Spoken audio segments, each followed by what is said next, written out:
Nah, itulah yang akan bisa dijadikan pelajaran yang sangat berharga bagi seseorang yang pernah mengalami kegagalan, tapi dia mampu bisa mengambil iktibar atau pelajaran apa sih yang akhirnya menyebabkan dia gagal. Dari situlah sebenarnya ia harus bisa bangkit dan menjadi titik tolak ia berangkat menuju suatu kesempatan dan peluang yang baru yang sebenarnya ia sangat besar sekali untuk membuka peluang tersebut.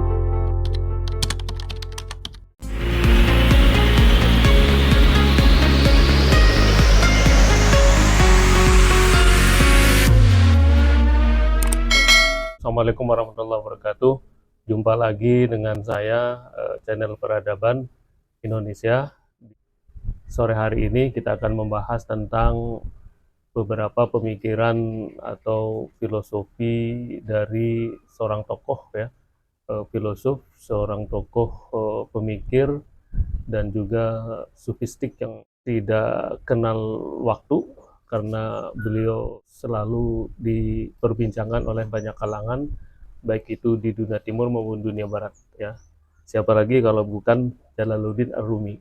Salah satu pemikirannya, pembahasannya adalah ia pernah membahas tentang harapan ya, harapan yang ada dalam kehidupan kita. Suatu ketika dia pernah mengatakan bahwa hendaknya kita janganlah bersedih karena semua yang hilang dari kita itu akan kembali tapi dalam wujud yang lain. Kata-kata yang simpel dan sederhana itu memberikan banyak pelajaran buat kita, bahwa Rumi telah memberitahukan kepada kita untuk tidak larut dalam kesedihannya, apalagi karena sebab kehilangan sesuatu atau kehilangan seseorang ya. Buat Rumi itu adalah sesuatu yang hilang atau seseorang yang mungkin harus kembali kepada Sang Khalik yang Maha Kuasa. Nah, itu akan menjadi penyebab lahirnya atau munculnya sosok-sosok yang lain sebagai penggantinya. Tetapi bukan berarti sosok itu adalah diri orang yang hilang atau orang yang telah wafat tersebut ya.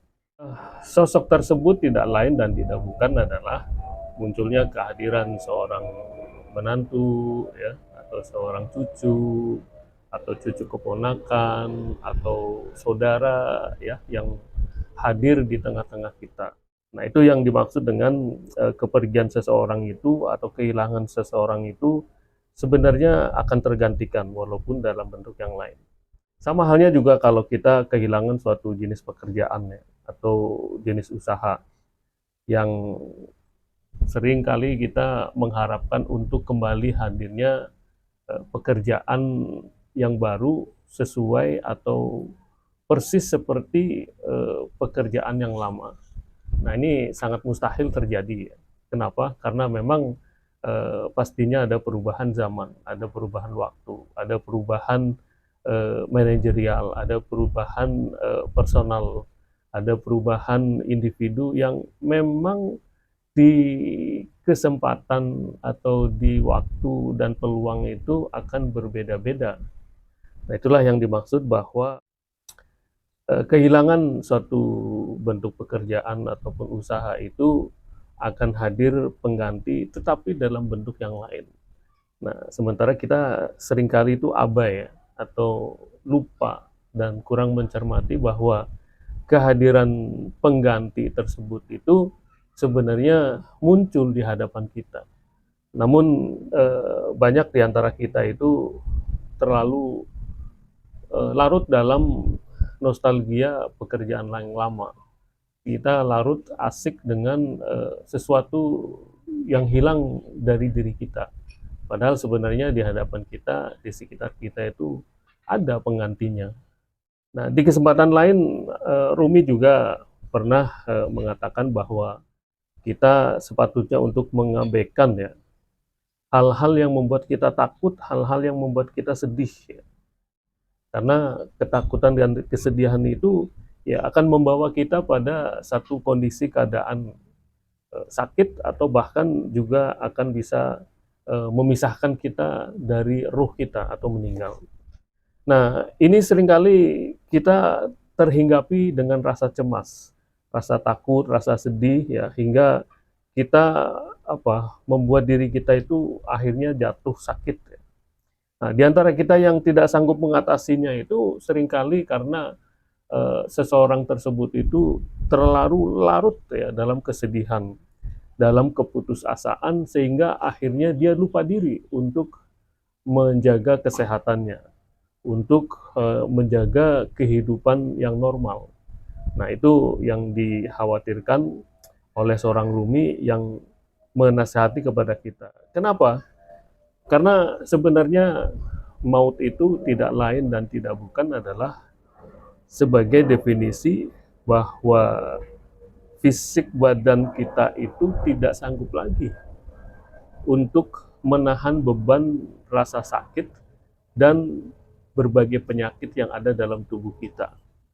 Nah, itu sebenarnya definisi dari meninggal ya atau wafat secara medis. Sehingga alangkah naifnya kalau seseorang yang lupa diri melihara ataupun menjaga fisik atau badannya hanya karena kesedihan, kecemasan, atau ketakutan ya, karena hal-hal tertentu. Rumi juga pernah menasihati kita semuanya ya bahwa harapan itu ataupun peluang itu, kebaikan itu sebenarnya ada di antara puing-puing ataupun di antara kehancuran yang ada di sekitar kita. Nah, ini sedikit yang ingin saya telisik ya. Walaupun ini kita menemukan bait-bait kata-kata yang cukup singkat dari seorang Rumi, tetapi memiliki makna yang cukup mendalam. Bahwa jika seseorang yang sedang kalah ataupun yang sedang gagal ya, itu biasanya akan terus meratapi kekalahannya kan, akan terus mengulang-ulang cerita hal ihwal kegagalannya ya, sehingga seringkali juga dia ingin membawa orang atau kondisi atau pihak-pihak yang mungkin ditarik ya, terseret untuk bisa dijadikan sebagai dalang penyebab dari kegagalan dirinya. Nah, ini berbeda dengan orang yang memiliki jiwa dan visi yang berbeda ya, sehingga ia mampu untuk bangkit dari keterpurukannya, sehingga ia tidak akan lagi untuk mencari-cari penyebab kesalahan orang lain. Nah, jadi penyebab dari kita tidak bisa menemukan satu peluang ataupun kesempatan emas dalam kehidupan kita seringkali juga disebabkan karena kita terlalu disibukkan dengan mencari sebab atau mencari kambing hitam atau mencari hal-hal yang interpretasinya menjadi dia itu gagal. Padahal itu tidak perlu untuk dijadikan sebagai penyebab.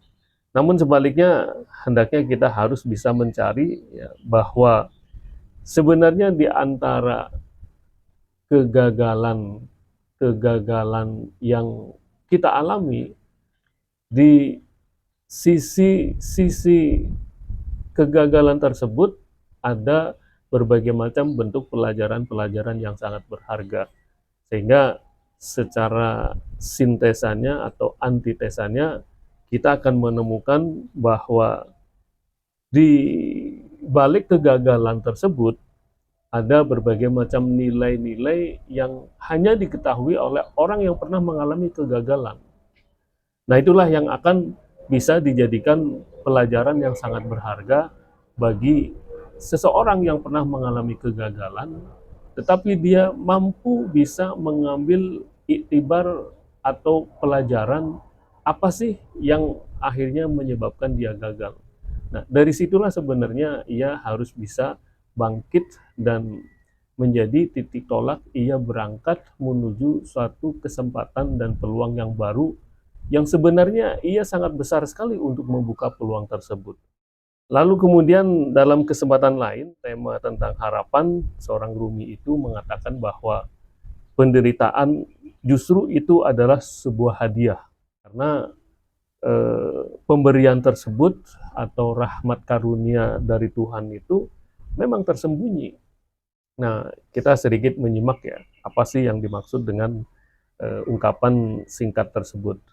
Bahwa menurut keyakinan Rumi memang satu pemberian atau rahmat yang tersembunyi itu berupa karunia pemberian yang biasanya turunnya itu adalah sebagiannya atau diawali ya dengan bentuk-bentuk seperti ujian, cobaan, atau bahkan penderitaan.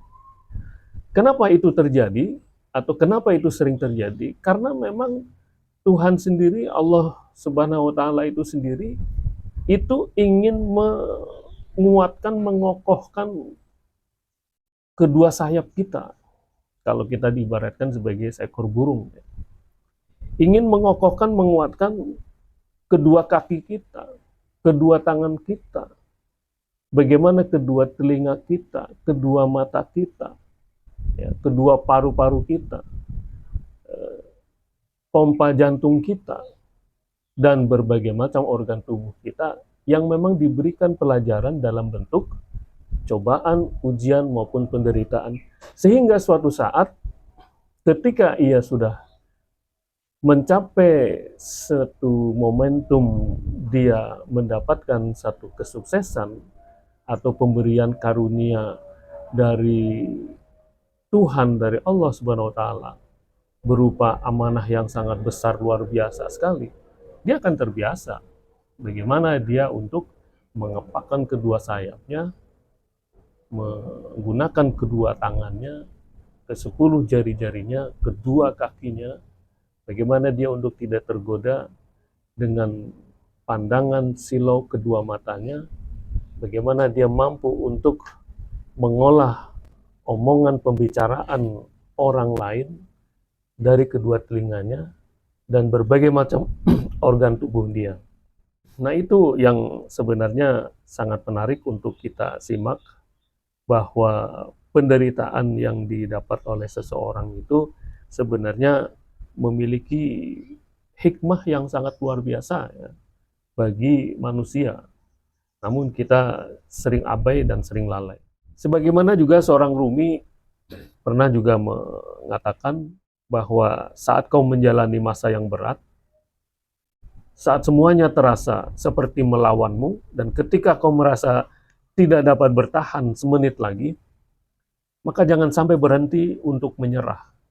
Karena itulah saat dan tempat di mana situasi itu akan berubah. Nah, ini juga sangat menarik untuk kita semua, terutama Anda yang sedang mengalami fase kegagalan dan keterpurukan. Biasanya dalam fase-fase kehidupan manusia itu, memang ujian, cobaan, dan penderitaan itu akan silih berganti. Tetapi bagi orang yang bijak, bagi orang yang menggunakan nalar logikanya, bagi orang yang mampu belajar dengan hikmah-hikmah ataupun kebijakan-kebijakan orang-orang hebat itu, maka kita akan bisa mengambil kesimpulan yang sangat bermanfaat. Nah, diantaranya seperti yang tadi saya sebutkan, karena memang ternyata ada satu fase masa kritis yang sangat luar biasa dialami oleh diri seorang manusia. Bahkan sampai ia sudah tidak sanggup lagi untuk mengatakan, saya sudah tidak bertahan, saya sudah tidak tahan lagi, saya sudah tidak sanggup lagi untuk bertahan 1 menit sekalipun.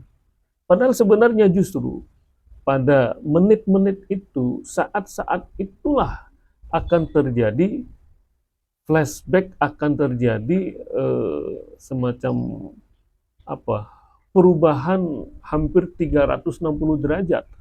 Karena biasanya rahasia Tuhan itu, rahasia alam ya, atau rahasia kehidupan, atau apalah namanya ya, itu memang akan diberikan penderitaan atau cobaan atau ujian itu sampai klimaksnya. Sanggupkah manusia itu untuk bisa menjalaninya? Nah, itu ya yang juga patut untuk kita renungkan bersama. Dalam kesempatan lain juga Rumi mengatakan atau pernah berujar bahwa pada awalnya kesulitan itu bisa mengecilkan hati. Tetapi setiap kesulitan itu pasti akan berlalu. Nah, setiap keputusan diikuti suatu harapan, dan setiap kegelapan diikuti dengan sinar matahari. Nah, ungkapan yang sangat mendalam ya, kalau menurut saya, dapat kita kaji, dapat kita ambil faedah manfaatnya yang sangat luar biasa. Bahwa Rumi itu sebenarnya telah memberikan nasihat kepada kita semua, bahwa sebenarnya itu ya, yang ada dalam kehidupan kita, yang ada dalam alam raya kita ini ya, semuanya adalah akan berlalu. Semuanya itu akan hilang. Tidak ada yang abadi. Atau dengan kata lain itu, semuanya adalah sementara. Sehingga dengan kata lain ya, bahwa bentuk-bentuk seperti cobaan, ujian, penderitaan, dan lain sebagainya, ya, ternyata semuanya itu adalah sementara. Ya. Karena apa? Karena memang semuanya itu akan fana, semuanya itu akan punah, semuanya itu akan berlalu, dan semuanya akan berganti. Sama seperti halnya terjadinya siklus perputaran antara pagi, siang, sore, dan malam. Bahwa ketika pagi itu matahari muncul dalam kehidupan kita, muncul di atas muka bumi itu, juga tidak akan lama, karena akan melalui fase berikutnya, yaitu pagi, siang, sore, lalu petang, dan matahari itu akan tenggelam. Yang muncul adalah kegelapan, yang mungkin nanti malam hari, kalau bulan itu memang muncul, ya akan memberikan sebagian sinar terang dalam kehidupan manusia. Namun demikian, yang patut untuk kita pelajari adalah bahwa pergantian waktu seperti halnya pagi, siang, sore, petang, dan malam itu memang akan terus terjadi sepanjang dunia ini berputar, sepanjang kehidupan ini akan tetap langgeng, sepanjang Tuhan Allah Subhanahu wa Ta'ala belum menentukan hari akhir. Nah, hendaknya manusia juga bisa lebih bijak lagi, bahwa memang satu bentuk penderitaan, ujian, dan cobaan itu juga sementara. Tidak ada yang abadi, tidak ada yang selamanya. Nah, sebaliknya juga begitu. Bagaimana suatu bentuk kebahagiaan ataupun kesuksesan dan kehidupan yang melimpah ruah misalnya, sebenarnya juga tidak akan bisa bertahan selamanya. Nah, lalu bagaimana manusia yang bijak tentunya akan berpikir, kalau ingin berbahagia, ingin hidupnya itu senang dalam waktu yang lama, maka tentunya dia harus menggunakan akal logikanya, menggunakan usahanya, menggunakan pikirannya, menggunakan daya kekuatannya untuk bisa mempertahankan kehidupannya agar bisa tetap mendapatkan kehidupan yang baik. Nah itu ya teman-teman dan saudara sekalian. Rumi juga pernah mengatakan bahwa derita adalah harta karena di dalamnya terdapat karunia. Di kesempatan lain ia mengatakan bahwa obat derita ada dalam derita. Nah ini yang mungkin kata-katanya seringkali membuat kita terpana dan juga harus kita mendalami apa sih maksud dari kata-katanya. Bahwa sebagian besar dari kita ini ya, manusia mengartikan penderitaan itu adalah sebagai bentuk bencana, sebagai bentuk malapetaka, sebagai bentuk musibah, yang artinya bahwa kesemuanya itu adalah hal yang negatif semua. Nah, sementara dalam rumus kehidupan alam semesta ini, ya seperti yang tadi saya singgung di atas, ya begitu datangnya malam hari, karena setelah berlalu pagi, siang, sore, malam. Tetapi malam itu pun tidak akan berlangsung selamanya, karena malam hari pun ada siklus waktunya. Yang kemudian akan terjadi adalah pagi hari yang terang, pagi hari yang cerah, siang hari yang terang benderang, sore hari yang masih terang benderang. Sehingga manusia memiliki peluang dan kesempatan untuk bisa berusaha, untuk bisa bekerja, untuk bisa mengerjakan berbagai macam hal. Nah, itu tentunya kita harus bisa memaknai ya. Sebagaimana juga bahwa kenapa selalu diciptakan malam hari yang gelap, bahwa malam itu memang sejak dahulu identik dengan kegelapan, karena memang Tuhan itu, Allah Subhanahu wa taala itu telah memberikan eh, tanda ya, telah memberikan rumus buat manusia bahwa memang malam hari yang gelap itu diciptakan memang waktu untuk merebahkan tubuh kita, badan kita yang secara fisik seharian penuh dari pagi, siang, sore ya, kita bekerja, kita mencari nafkah, kita beraktivitas, lalu tiba saatnya juga untuk bisa beristirahat ya. Lalu bagaimana sekarang malam hari itu tidak lagi gelap karena memang di sana sini ada juga lampu pencahayaan, listrik dan lain sebagainya. Itu merupakan karunia juga yang diberikan oleh Allah Subhanahu wa taala, bahwa manusia diberikan kelebihan akal, logika, sehingga melahirkan ilmu pengetahuan dan teknologi. Sehingga malam hari bisa juga menjadi terang benderang. Teman-teman dan saudara sekalian, masih dalam pembahasan dari pemikiran-pemikiran Rumi ini ya, yang pernah ia lontarkan dalam karya-karyanya. Selanjutnya saya akan sebutkan di sini adalah bahwa ada rahasia yang ingin diceritakan angin subuh kepadamu. Janganlah kembali tidur. Nah, dalam tema yang sama ia mengatakan angin pagi menebarkan aroma segar. Kita harus bangun dan menghirupnya. Bahwa angin yang membuat kita hidup, hiruplah sebelum ia lenyap. Nah, ini merupakan bentuk nasihat yang arif dan bijaksana ya untuk segenap manusia, bahwa waktu pagi subuh itu harus dipertahankan untuk kita tetap terjaga dan tidak ditinggalkan begitu saja. Seperti kita tinggalkan dengan kita menarik selimut kita dan tertidur lelap. Kenapa? Karena memang pagi hari itu adalah suasana yang sangat spesifik ya, sangat khusus. Bahwa angin segar pagi subuh itu jangan sampai terlewatkan. Sampai ada pepatah lokal yang mengatakan ya, yang sering kita dengar sejak kita kecil ya, jangan sampai rezeki kita itu dipatok oleh ayam. Ya, kenapa? Karena pagi hari itu kita sering masih terlelap tidur. Nah, secara logika sedikit ingin saya kulik ya, bahwa seorang yang memang mampu terjaga bangun subuh kemudian tidak tertidur lagi, kan mereka yang benar-benar bisa mengatur waktunya. Bahwa malam hari seperti yang tadi saya singgung di atas adalah waktunya untuk istirahat, untuk badan kita yang lelah, sehingga esok hari, pagi hari, subuh, itu adalah waktu yang tepat untuk memulai aktivitas dan pekerjaan kita. Dan memang seperti itulah siklus kehidupan manusia yang sehat dan menyehatkan.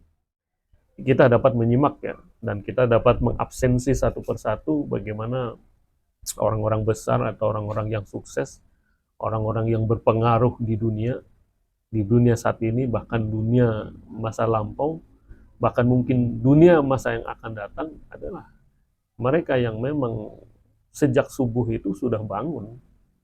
Bukan sebaliknya, saat subuh itu masih terlelap tidur, tidak.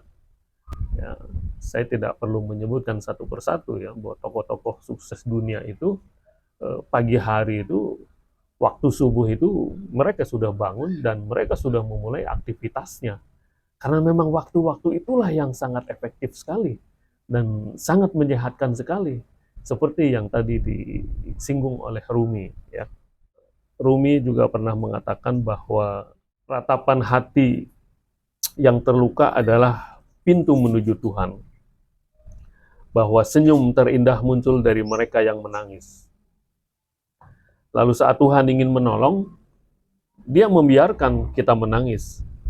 Karena dimanapun air mengalir, kehidupan berlangsung dengan indah. Dimanapun air mata bergulir, rahmat ilahi akan tercurah. Nah ini sekelumit dari banyak puisi-puisi sajak-sajak Rumi yang sering menggetarkan kalbu hati manusia modern saat ini. Bahwa ketiga ungkapan Rumi tersebut di atas ya sebenarnya ia ingin memberitahukan kepada kita bahwa seorang hamba manusia itu tentunya harus menunjukkan rasa kerendahan hati, merunduk atau tunduk, ya, hingga sampai ia mengalirkan air mata. Nah, ini sebagai bentuk dari kesungguhan rasa rendahnya dirinya di hadapan Tuhan yang Maha Kuasa. Tapi sebaliknya, jika ekspresi diri manusia yang menunjukkan kecongkakannya, kesombongannya, ketidaktundukannya, keangkuhannya, atau kesombongannya, ya kita bisa menilai semuanya bahwa itu sangat tidak sebanding di hadapan Tuhan yang Maha Kuasa. Ya. Terlebih lagi jika diri kita sebagai manusia sedang ingin memohon sesuatu di hadapan Sang Pencipta. Salah satu nasihat utama dari seorang Rumi adalah ya bagaimana kita untuk bisa sanggup untuk mengalirkan air mata. Karena itu sebagai salah satu simbol, sebagai salah satu bentuk yang menunjukkan bahwa diri kita itu memang sungguh-sungguh. Ya. Dan air mata itu sebagai petanda bahwa mula kehidupan itu berawal dari air. Saya rasa itu beberapa sajak puisi ataupun kata-kata hikmah dari seorang Rumi, bagaimana harapan-harapan itu dapat dibingkai, harapan itu bisa dirajut, harapan itu bisa kita ulang kembali, bahwa harapan itu akan tetap muncul, bahwa harapan itu adalah sesuatu yang bisa diciptakan oleh kita, namun kita hendaknya untuk bisa lebih bijak lagi memaknai kehidupan, memaknai kata-kata bijak, mempelajari pembicaraan ataupun ungkapan-ungkapan orang bijak. Salah satunya adalah Rumi yang tadi saya sebutkan sekelumit dari sekian banyak sajak-sajaknya.